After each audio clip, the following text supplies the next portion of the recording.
Okay, what's up, everybody? Good morning. Welcome to a Monday edition of Morning Scone, presented by Brock, the Banner's Orthopedic Clinic, Hoodco Roofing, hoodcoroofing.com, Restored Motions, restoredmotions.com, and ProCharge EV, ProChargeEV.com. All right, y'all, it is game day at the College World Series. LSU Wake Forest tonight at 6 o'clock. So, well, hang on. Okay, never mind. I literally just opened up my email and I have an email address that says LSU baseball game update. Anyway, it's just about what the scenarios are if LSU wins or loses. So, of course, LSU play Wake Forest today at 6 o'clock. If LSU wins, they get Tuesday off. They'll play Wednesday at 6. If LSU loses today, they will play again Tuesday at 6 o'clock. So hopefully LSU wins today and we don't see them again until Wednesday. So hope everybody had a great Father's Day. Shout out to all the dads. Hope it was a fantastic day. Hope you had a relaxing day. And we did. Had family over and it was just a great relaxing day. And got to bed early last night. Woke up good and refreshed for the week, and hope everybody else is also. All right, so LSU plays Wake Forest today. They've only played they played a 3-game series in Baton Rouge in 2011. It was the season opening series of the 2011 season, and LSU swept them. So LSU leads the all-time series with Wake Forest 3-0.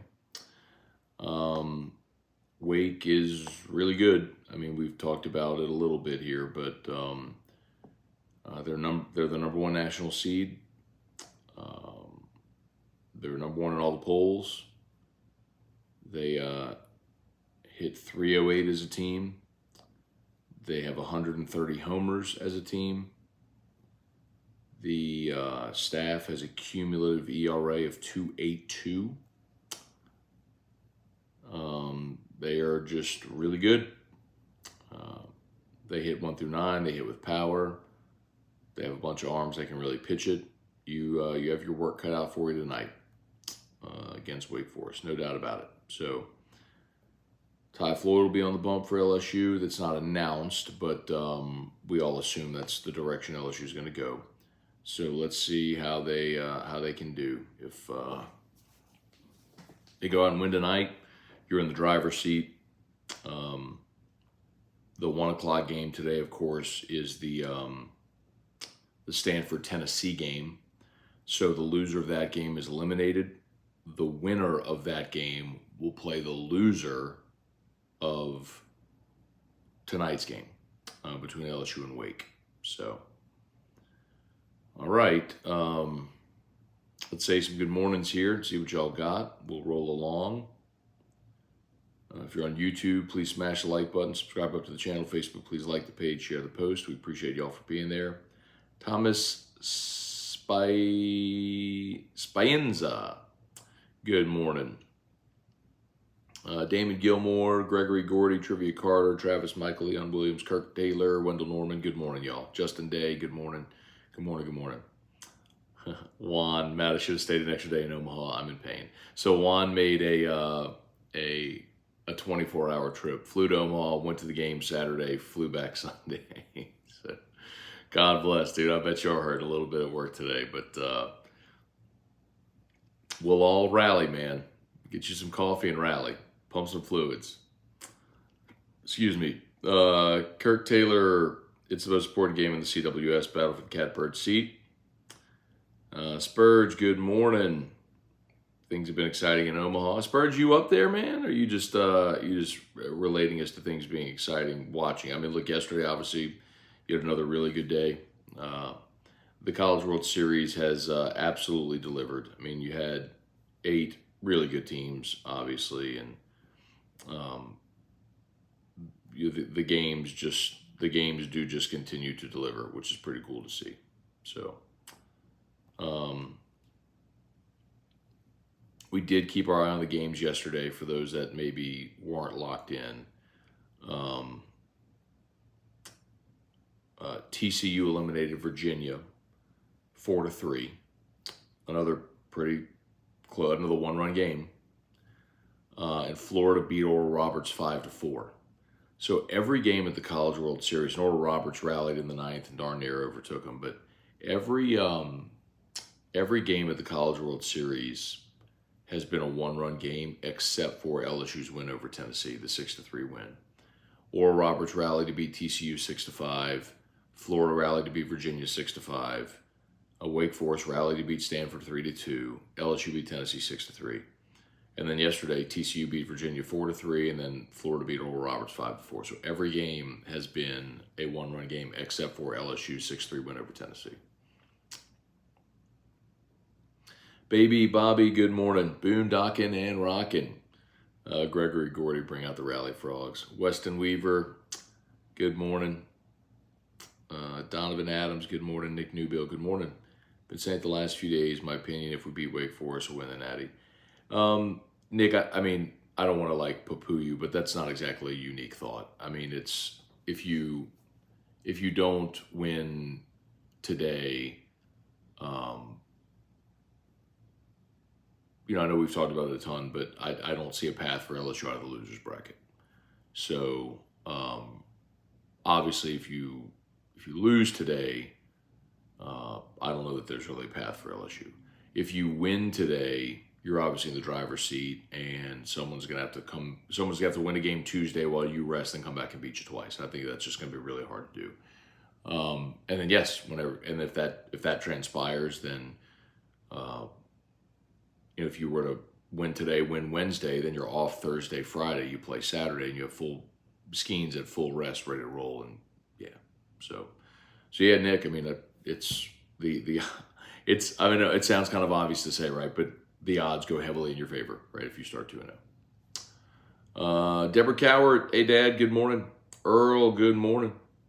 The lineup for Wake is scary. Yes, they are. They're really good, man. LSU's played a lot of good teams, a lot of good lineups, and I think that there is a difference between the two. That's it. It's the path that they've. It's the path that they follow. Brant Roban, morning's going. Florida's hanging on by the skin of their teeth. Credit them though, man. Keep finding ways to win. Jacob Willis, good morning. Jeff McKithen, Kelly Gross, Becky Harrod, Bubba Smith, good morning, y'all. Skip, good morning. Big day for the program. Floyd Shove Day. I hope it's Floyd Shove Day.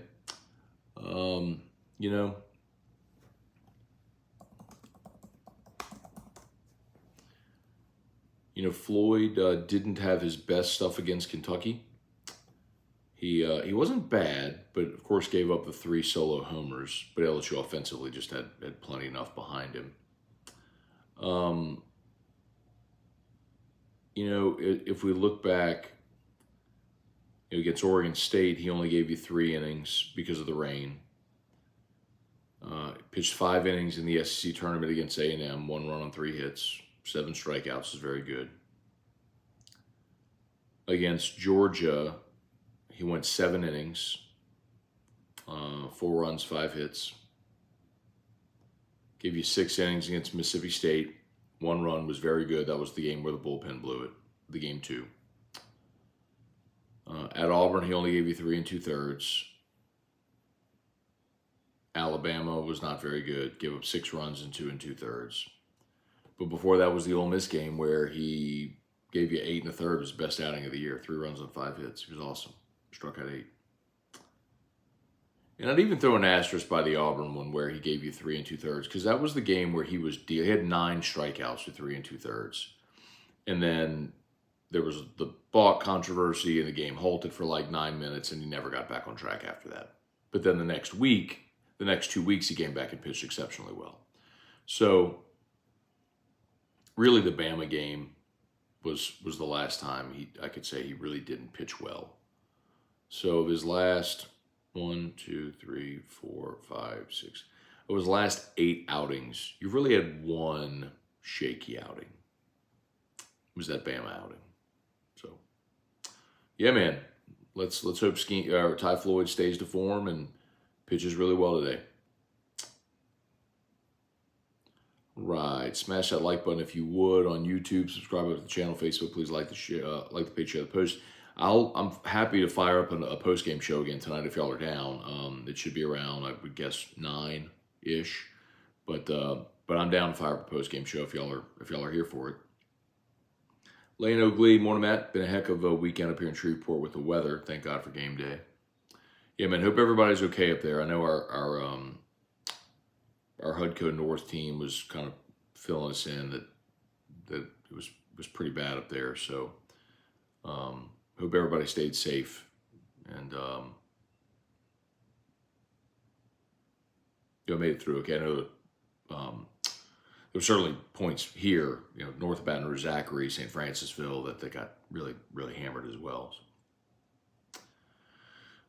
Scott Perkins.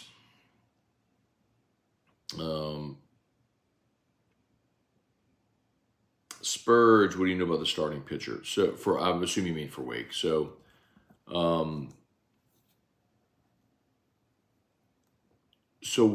Wake's entire staff is really good. I mean, obviously they have a sub-3 staff ERA.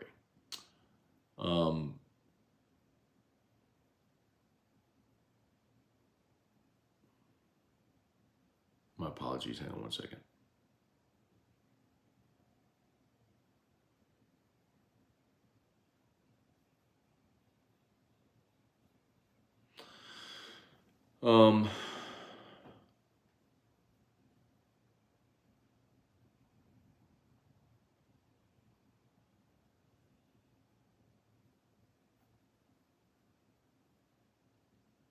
Well, this thing won't load. Anyway, so they threw Louder, their ace, in the first game against Stanford. And I mentioned it yesterday, LSU kind of caught a break there because Stanford held Quinn Matthews.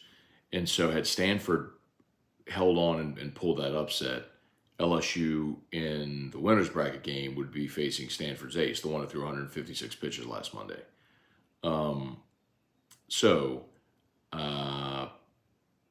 You actually catch a smidge of a break there. Now, it's not going to seem like it because you're going to face Josh Hartle.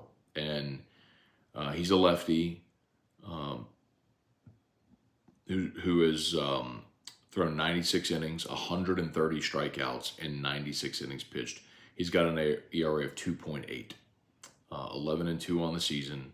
So he's only walked 20. So you're talking about a dude. I mean, they've got plenty of them on that staff. They have assembled a really talented team and a great pitching staff. But Josh Hartle's the one that LSU is most likely going to see tonight. While neither coach is formally named a starter, they Wake through Rhett Louder in the first game, and Hartle's their number 2, and so he likely goes tonight.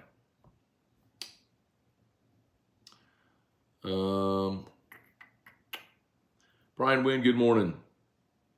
Kirk Taylor, LSU has to empty the bullpen tonight. You have to win the game at all costs. Yeah, I mean, no, I agree, but I think so much of that is just going to be situational. I think I agree to the tune of saying you don't hold anything back. Like, you don't hold anyone tonight thinking, oh, well, we may have to play tomorrow, or we may have to play Wednesday, or like you start Floyd.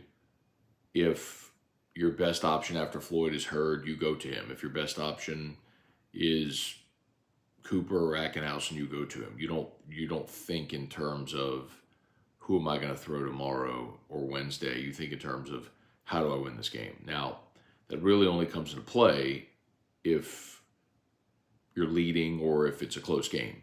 If you're losing 2-1, then you have a real decision to make. If you're Jay Johnson, that's why he gets paid a lot of money, is to make those types of decisions. Tony Vitello did that in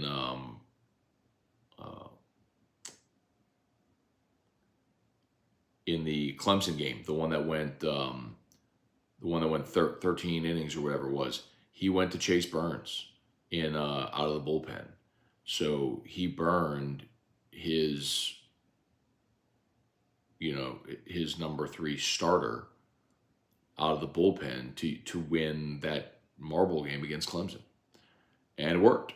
Almost didn't. I mean, they were a few inches away on that bang bang play at first from Clemson walking him off, but on the double play. But anyway, point is, he made the decision, and it worked. Kevin O'Sullivan did the same thing against LSU back in 2017 when he in Game 2 of the championship series when he pitched Jackson Coher out of the bullpen after Brady Singer. So, yeah, man, like if you're losing, you take a risk, but if you're winning, I completely agree, man. You're all in to win today. Let's see, Rager's 1319 Matt. Worst case scenario is losing to Wake, then having to face Tennessee again and losing. Then let's not do that. ML Fody, what's going on? I think Tennessee gets smoked today. Tennessee has a very difficult task against Quinn Matthews today, no doubt.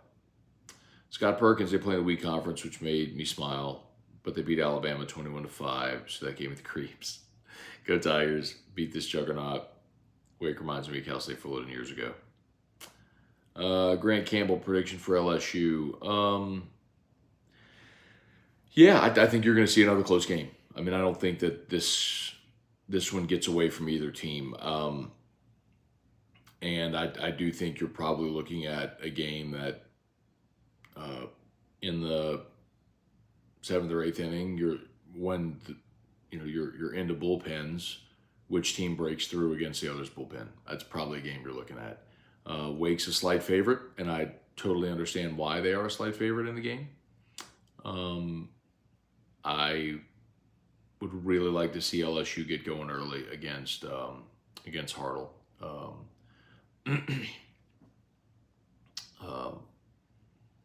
I just think back to when LSU played in Round Rock.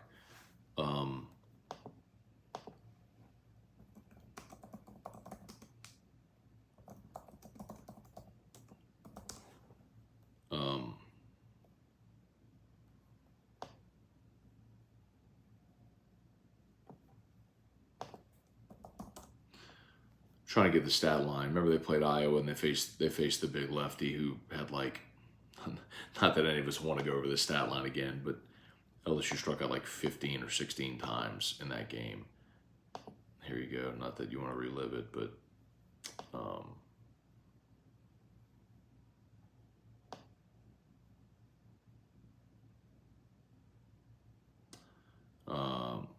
let's see. They started Brody Brecht, who had 6 strikeouts, and then they brought in Jared Simpson. Jared Simpson was who they brought in out of the bullpen, who went 4 2/3 and struck out 8. LSU struck out 15 times in that game. So,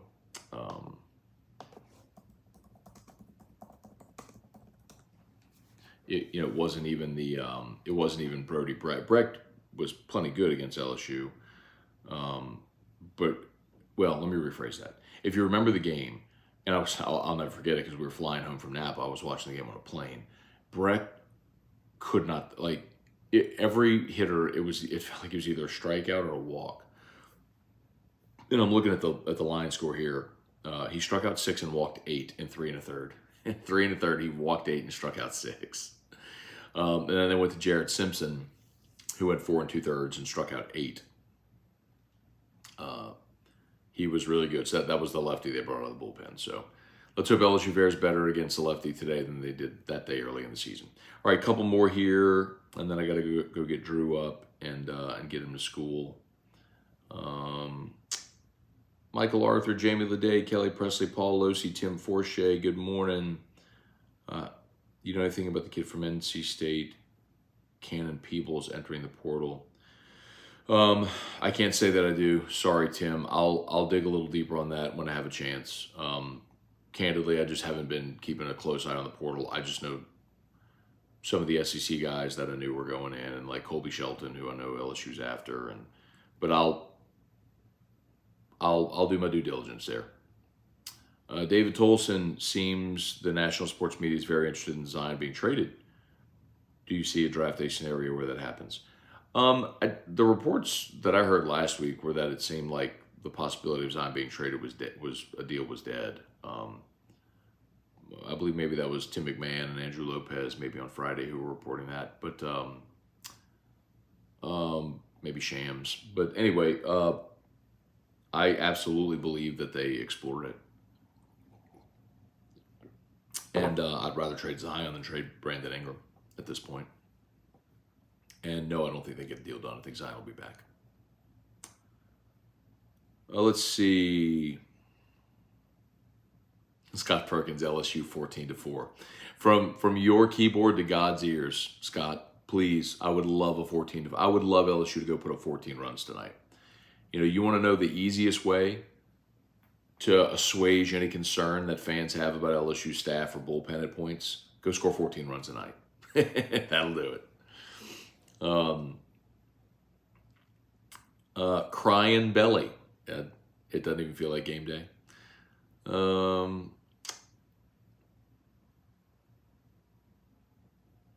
Kevin Les Miles O'Sullivan, bonehead mistake bailed out by elite talent. Spurge, wish I was there. Matt, too much going on to make the trip this year. Gotcha, Spurge. Joey Nieto, what's up, Matt? Who takes the mound for LSU tonight? Gonna be Ty Floyd, gotta be, right? Brant Roban, shouldn't it be a toss-up between Dolander and Matthews? Who do you like in the afternoon game? I like Stanford. I like Stanford to beat Tennessee. And you're not wrong with Dolander going. But Dolander hasn't been great this year. Like,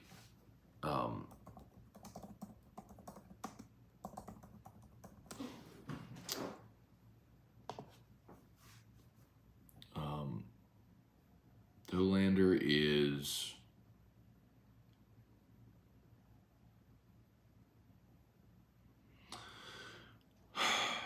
just 86 innings pitched. ERA north of 4. His ERA is 4.50. 118 strikeouts. So it's not like he's been bad, but not the standard he was last year when he was the league's pitcher of the year. Okay, about to wrap this up. As always, shout out to Brock, the Baton Rouge Orthopedic Clinic, Hudco Roofing, HudcoRoofing.com. You need an orthopedist, go to Brock. You need a roof, give us a shout at Hudco. Boy, there was some terrible weather this weekend, y'all.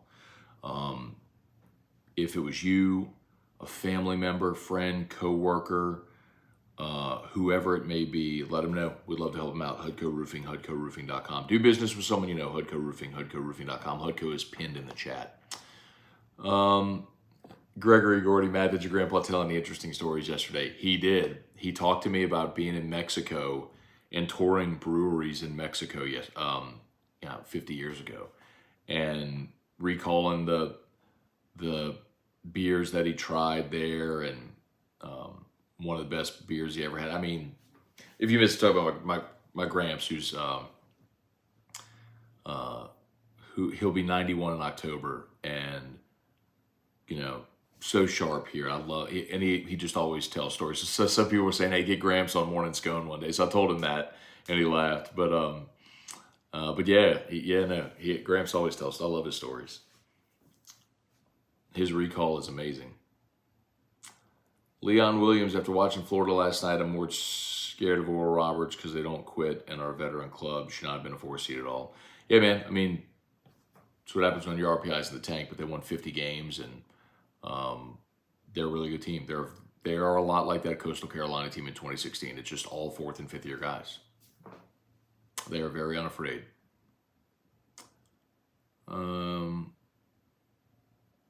All right, 8:01. I got to get going. My apologies, y'all, if I missed you. Strong Side, GameCube Man, what's up? Lance Richard, the great Dr. Dank, good morning. Ray Langlois, your fun Sayad, what's up? Cortland, good morning. Emmett Bean, appreciate y'all for being here. Mason Batts, one more. Let's see if we can get one more.